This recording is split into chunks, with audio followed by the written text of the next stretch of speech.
सहनाववतु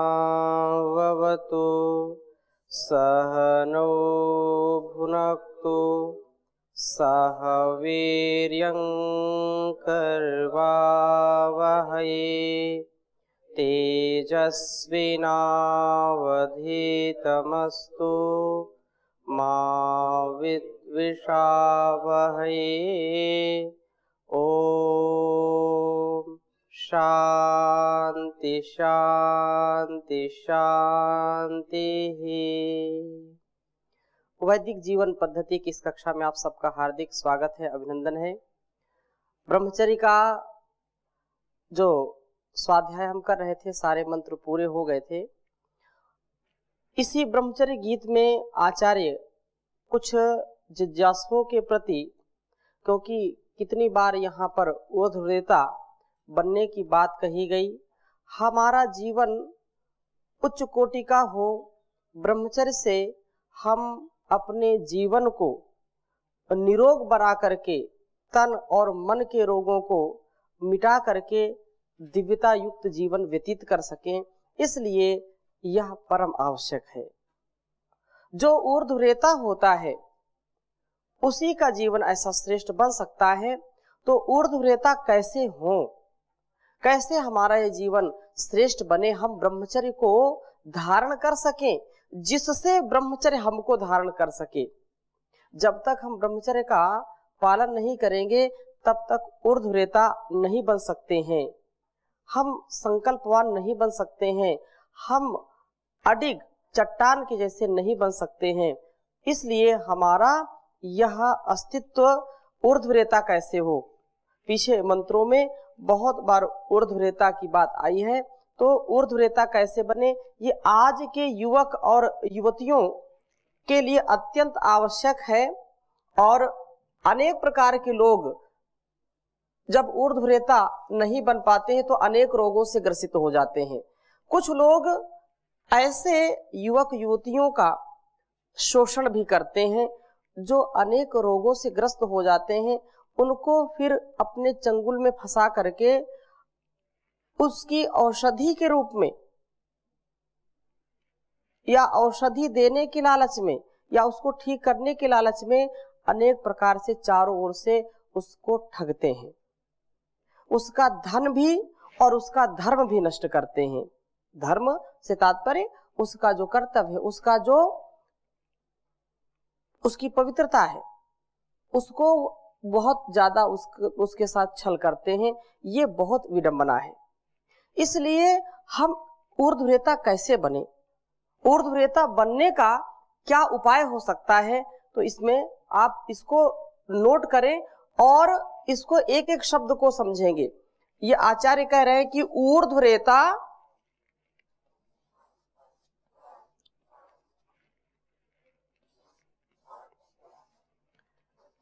ऊर्ध्वरेता कैसे हो, कि चाहते तो सभी हैं लेकिन हो कैसे, ये संभव कब हो सकता है। ऊर्ध्वरेता हम कब बन सकते हैं, जब हमारे अंदर की चाहना, हमारे अंदर का एक एक संकल्प यह करने के लिए लालायित हो कि नहीं, इसकी लगन लग गई, इसके प्रति दीवानगी जो है होनी चाहिए, तो वो कार्य संभव होगा। तो उसी को आचार्य कह रहे हैं कि एक मित्र जो अच्छी शिक्षा पाए हुए हैं और साधना का जीवन व्यतीत करते हुए पूछते हैं, प्रश्न उन्होंने पूछा कि आपने तो ये वैदिक ब्रह्मचर्य गीत की घुट्टी पिला करके सबको ये प्रेरित किया, प्रेरणा दी कि हमारे जीवन में ब्रह्मचर्य का कितना महत्व है, वो स्वाभाविक ब्रह्मचर्य है और ऊर्ध्वरेता हमको सबको बनना चाहिए, लेकिन ये कैसे संभव है। तो ऊर्ध्वरेता कैसे हुआ जा सकता है, क्या पूर्ण ऊर्ध्वरेता होना सर्वथा अस्खलित वीर होना संभव है, क्या यह संभव है कि हमारे जीवन में कभी भी हम स्खलित ना हो, कभी भी हम भटके नहीं, कभी भी हम एक जो है क्षण के लिए अपने ध्येय मार्ग से इधर उधर विचलित ना हो, ऐसा संभव है। योग साधना, आसन, प्राणायाम आदि क्रियाओं से इस विषय में पूर्ण लाभ हो जाता है, ऐसा सुना है। पर अभी तक कुछ अनुभव में नहीं आया। इस विषय में आपका क्या विचार है, इस बारे में अवश्य लिखिए। तो आचार्य उनको उत्तर देते हुए लिख रहे हैं कि ऊर्ध्वरेता होने के संबंध में नई बात आपको बता सकूंगा, यह मैं नहीं समझता। अर्थात जो कुछ ऋषियों ने बताया है, जो कुछ वेदों ने फरमाया है, जो हमारी परंपरा है, उसी को हम आगे बता सकते हैं। फिर भी क्योंकि मैं स्वयं इसके लिए यत्न कर रहा हूं और इसे सर्वथा संभव और शक्य समझता हूं, अतः अपना अभिप्राय संक्षेप में लिख भेजता हूं। संसार में जो भी समस्याएं हैं तो उनका समाधान भी है। कोई यदि प्रश्न है तो उसका कोई उत्तर भी है। यदि कोई अपने जीवन में सर्वथा हताश निराश हो जाए कि यह संभव नहीं है, तो ऐसा नहीं है। जो कहते हैं कि असंभव है, वो पूरी ठीक बात नहीं करते हैं। संसार में, समाज में, घर परिवार में अनेक समस्याएं आती हैं और जहां समस्याएं हैं वहां पर उनका समाधान भी होता है। यदि रोग है तो उसका निवारण भी है, और रोग है तो उससे पहले औषधि भी परमात्मा ने तैयार की हुई है। जैसे हमने कहा कि संसार में ऐसा कोई रोग नहीं जिसका निवारण न हो। आज दुख है तो कल सुख है। आज हमारे अंदर की समस्या है तो उसका समाधान भी हमको कभी ना कभी मिलेगा ही मिलेगा। इसलिए हम अंतिम श्वास तक, अंतिम क्षण तक हम कभी भी ऐसी मन में बात ना रखें कि इसका कोई समाधान नहीं है। हजारों रोगों का उपचार जो संसार कहता था, संसार के विशेषज्ञ कहते थे इन रोगों कोई उपचार ही नहीं है, लेकिन परम पूज्य स्वामी जी महाराज ने उसको सिद्ध किया। और वो ऋषियों की परंपरा, वो हमारे वेदों की परंपरा। तो संसार में जब ऐसे ऊर्ध्वरेता ऋषियों ने इस ज्ञान को जिया है, इस जीवन को जिया है, तो हम भी जी सकते हैं। हम ऋषियों की बात करते हैं, हम भी ऋषि बन सकते हैं, हम भी ऊर्ध्वरेता हो सकते हैं। केवल हम महापुरुषों की कहानी ना पढ़ते रहें, उनकी कथाएं ना पढ़ते रहें, उनकी कथाएं न सुनते रहें, बल्कि हम ऐसा कार्य करें कि हमारी कथाएं बन जाएं। हमारे जीवन में ऐसी दिव्यता, ऐसा ऊर्ध्वरोहण होना चाहिए, ऐसे हम ऊर्ध्वरेता बने कि हमारा इतिहास लिखा जाए। केवल हम इतिहास पढ़ने वाले ना हो, हम इतिहास गढ़ने वाले हो, ऐसा जीवन हमारा होना चाहिए।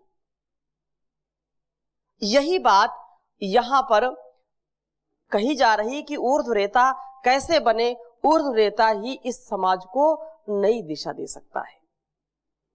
तो संक्षिप्त में यहां पर आचार्य लिख रहे हैं थोड़ा सा संक्षेप में कि ऊर्ध्वरेता होना मामूली दुनिया से उल्टा चलना है। यह बात ऊर्ध्वरेता बनना चाहने वालों को समझ लेनी चाहिए। बहाव के विरुद्ध बहना पड़ेगा। संसार भोगों की ओर बह रहा है तो आपको उससे विपरीत बहना पड़ेगा, क्योंकि बहाव में तो बह जाते हैं, बहाव में तो तिनका भी बह जाता है, पत्ते भी बह जाते हैं, लेकिन बहाव के जो विरुद्ध बहता है, उल्टी धारा, धारा से विपरीत जो पुरुषार्थ करता है, वही पौरुष है, वही पौरुष है। और जो बहाव में बह गया तो वो जो है पुरुष ही नहीं है, वो पुरुष ही नहीं है, वो नपुंसक है। जो अपने जीवन में अपनी इंद्रियों को नहीं नियंत्रित कर सकता है, जो भोगवादी दुनिया है उसके चंगुल में फंस करके जो स्वयं बह जाता है, इसका मतलब उसका कुछ सामर्थ्य काम नहीं कर रहा है। लेकिन जो बहाव में अडिग रहता है, स्थिर रहता है, उससे विरुद्ध बहता है, वही पौरुष है, वो पुरुष का पुरुषार्थ है। इसलिए ये दुनिया की जो चाल है उससे विपरीत चाल इसकी होनी चाहिए। इसलिए उसे आम दुनिया के पीछे चलना छोड़ देना चाहिए। उसे दुनियावी लहरों से बहने वाला नहीं, उनमें बहने वाला नहीं, किंतु आत्मनिष्ठ होना चाहिए। ये दुनिया जो करती है यदि वो भी वही करने लगे तो उसकी कोई क्वालिटी नहीं है, उसका कोई अस्तित्व नहीं है। जो व्यक्ति कुछ विशेष करता है, दुनिया से हट के करता है, वही इस दुनिया को जीत सकता है। ये दुनिया उसी से चलती है जो कदमों में इसको झुका ले। बहुत पहले गीत सुना था। तो संसार का परिष्कार वही कर सकता है जिसके संस्कार में ऊर्ध्वरेतस की प्रतिष्ठा हो जाती, ऊर्ध्वरेता जो बन जाता है। आगे कह रहे हैं ज्ञान द्वारा या भक्ति द्वारा, असल में इन दोनों के द्वारा, क्योंकि आगे जाकर के ये दोनों एक ही हो जाती हैं। विषयों से वैराग्य होना ऊर्ध्वरेता होने के लिए आवश्यक है। विषयों के प्रति जब तक, ध्यान दीजिए, ऊर्ध्वरेता बनने के लिए जब तक विषयों के प्रति हमारी रुचि रहेगी तब तक हमको कोई भी दुनिया का महान व्यक्ति भी ऊर्ध्वरेता बना नहीं सकता है। ऊर्ध्वरेता हम तभी बन सकते हैं जब हम भोगों के प्रति आसक्ति न रखें, भोगों के विषयों के प्रति आसक्ति रखें। उससे यदि वैराग्य नहीं होगा, उनके प्रति राग होगा। राग का तात्पर्य क्या है? रंज रागे, रंज रागे, उसी में रंग जाना। और ये दुनिया रंग गई है, रंग गई है दुनिया भोगों में, इसीलिए ऊर्ध्वरेता लोग नहीं बन पा रहे हैं। दुनिया में आए हैं, दुनिया से अलग नहीं हो सकते, परंतु रंगना नहीं है इस दुनिया में, बल्कि अपने ज्ञान के रंग से, अपने तपस्या के रंग से, अपने ब्रह्मचर्य के रंग से इस दुनिया को रंग देना है। ये ऊर्ध्वरेता ही कर सकता है और दुनिया में कोई नहीं कर सकता। जो भोगी है वो रोगी होगा, उसकी कोई दवा ही नहीं है। क्योंकि बचपन तो हमारा खेल कूद में बीत जाता है। लोग ठीक है, खेलने तो अच्छा है, बच्चे हैं। जवानी भोगों में बीत जाती है और बुढ़ापे में फिर लोग पछताते हैं। आचार्य शंकर लिखते हैं, यावत बालस क्रीडासक्ता, यावत बालक क्रीडासक्ता, यावत, जो जवानी है वो भी इसी में चली जाएगी। बालस तावत क्रीडासक्ता और तरुणस यावत तरुणी रखता। पुनः इसको सुनने का प्रयास करें, समझने का प्रयास करें।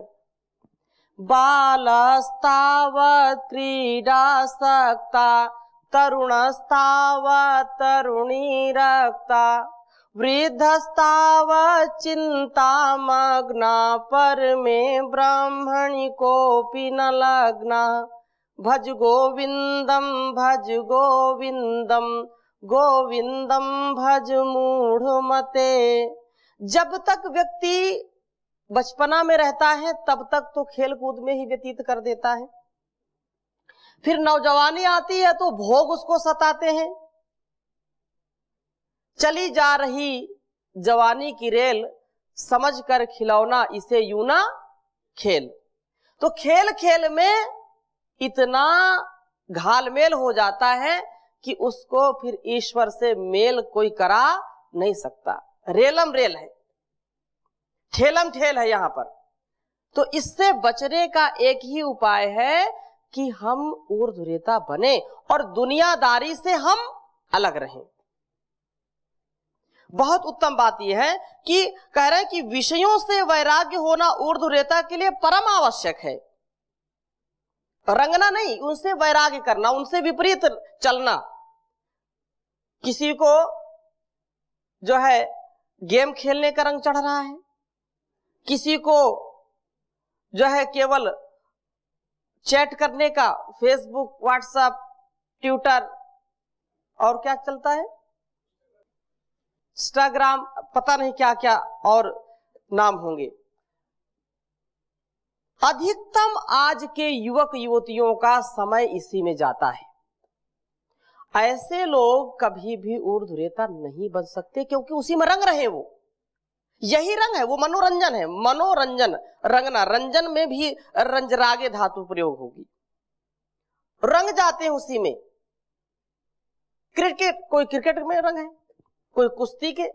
अनेक प्रकार से हम अपने समय को, शक्ति को नष्ट करते हैं, और समय शक्ति को जो ऐसे नष्ट करते हैं, कभी ऊर्ध्वरेता बन नहीं सकते, क्योंकि वो वही कर रहे हैं जो दुनिया उनको कराना चाहती है। जिस ओर मोड़ना चाहती है दुनिया, उसी ओर जब व्यक्ति मुड़ेगा तो कभी ऊर्ध्वरेता नहीं बन सकता है। उसको स्वयं आत्मचिंतन करना पड़ेगा, वेद आदि शास्त्रों को समझना पड़ेगा, महापुरुषों की वाणी को सुनकर के तदनुसार जीवन यापन करना पड़ेगा, तो फिर जीवन हमारा ऊर्ध्वरेता बन सकता है, हम ऊर्ध्वरेता सो सकते हैं। ये जो भोग है ऐसे ऐसे ढोंग का काम करते हैं, पूछो मत। एक दूसरे से ऐसे जीवन में अस्पष्ट जीवन जीते हैं, या ये कहें छल कपट से जीवन जीते हैं, और सोचते हैं कि हमसे ज्यादा कोई होशियार नहीं है, हमसे ज्यादा कोई बुद्धिमान नहीं है। दुनिया को तो मूर्ख समझते हैं, लेकिन वे अपने आप को बड़ा बुद्धिमान समझते हैं। तो जो छल कपट युक्त जीवन जीता है, या ऐसा छल कपट युक्त दूसरों से व्यवहार करता है, वो कभी ऊर्ध्वरेतस नहीं बन सकता है। आगे, यही मेरा दुनिया से उल्टे चलने से मतलब है, अर्थात सच्चा वैराग्य ही इसका एकमात्र उपाय है। सच्चे वैराग्य के बिना ब्रह्मचर्य के लिए की गई सब अन्य बाह्य क्रियाएं हमें दूर तक नहीं ले जाएंगी। यदि कोई दिखावा भी करता है थोड़ी देर के लिए, तो वो कभी ना कभी उसकी पोल खुल जाएगी।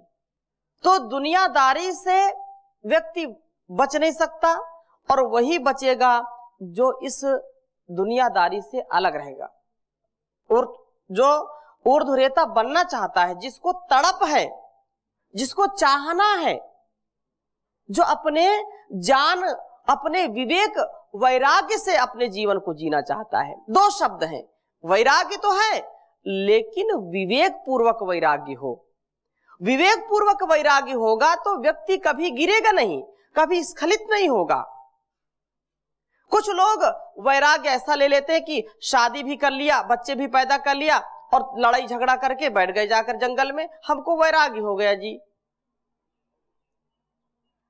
इतना भोग किया, इतना भोग किया, बीमार हो गए, अरे वैराग्य हो गया, हमने मिठाई छोड़ दी, हम मिठाई नहीं खाते। वैराग्य हो गया, हम आज व्रत हैं, और पता नहीं दूसरों के सामने कह नहीं सकते कि पेट खराब है। ये छल कपट युक्त है। आज हम बहुत जो है आज मौन रहेंगे।